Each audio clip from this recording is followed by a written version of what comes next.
धीअ सुरई छा मासी? प्रभुरो कॾो हुकूं वखर वठण वियो आहे हट तो अञा की न वरियो तांजण खे अवेर पई थिए। मासी थी सके थो त दुकान ते रश हुजे उन करे लेट कई हुजे। हाओ अम्मा ईअं हूंदो या वाट ते को संगती मिली वियो हूंदसि उन सां वरी बीह रहियो हूंदो।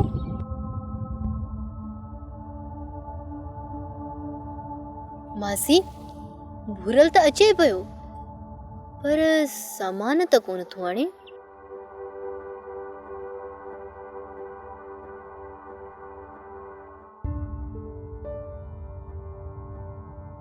पुट भूरा तूं त वखर वठण वई पर वखर त की न आंदई।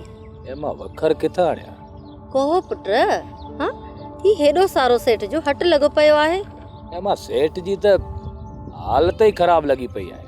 पर कोहो अब्बा कुजाड़ो थियो? मां हेको त निभागे जी डुकार जे करे ओधर बुडी वई आहे। हाओ पुट ॿियो वरी सेठ जे हट मंझां चोरी थी वई आहे।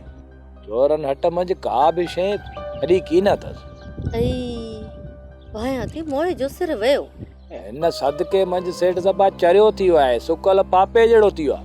ऐ मुंहुं त चरियो थी वियो। हाओ मां ईअं पोटे ते रड़ियूं पियो करे रड़ियूं असुली कूकू बि पियांसि। वञे सेठ मोए जो सिर पर हाणे वखर त कीने वखर पाण किथां था वठूं? वरी वञा तो फयाज़ वारे हट था वठण लाइ। ठीकु आहे? हा बा त पोइ सिघो वञ अवेर पई थिए सांझण खे। छो न न न न न न तो पोइ ॻाल्हाइजां। खुदा जो रमणा ए ए ए ए कुछो लाई देगा हां ए सिधो थी खुदा दो है रोई गुजारा दो केर वीडियो है नहीं की उत बता ए रोई गुजारा दो ए वीडियो दे लेके केर वीडियो दे लेके मुझे तो नंढ पिण में मु यतीम के हंज में खड़ी इन घर में आंदो।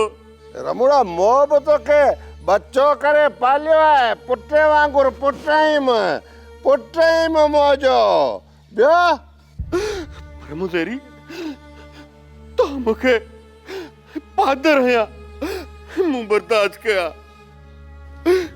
पर कुजाड़ो तो चई हैं चोब ने अबो आई ना आज भली मोसी कुट्टे मोसी खल लाए चने पर सच सुनाए सिवा रही की न तो सका।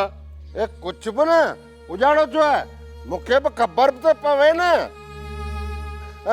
कुजाड़ो जो है कुछ भी ना मुझेरी खबर नहीं डॉक्टर सा कुजाड़े लाए पे छेड़ो थे भोके केड़ी खबर तू सुनाए तो खबर पोए ना।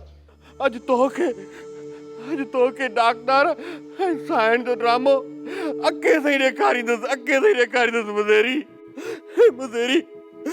मुझेरी साइंस तो जे काबिल ना है डॉक्टर जो चढ़पत कर मुझेरी डॉक्टर जो चढ़पत कर मुझेरी आओ नीम कराम की नया मौका हाणे बर्दाश्त कोन दोते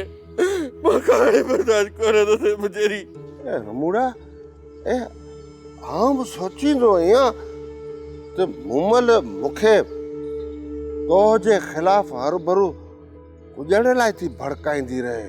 सोप सीरियल सारंग जा तमाम एपिसोड्स ॾिसो HD क्वालिटी में विजिट करियो असांजो YouTube channel Sindh TV HD drama. Subscribe कयो असांजो official YouTube channel Sindh TV HD drama ऐं वधीक अपडेट लाइ बेल आइकन खे क्लिक करियो।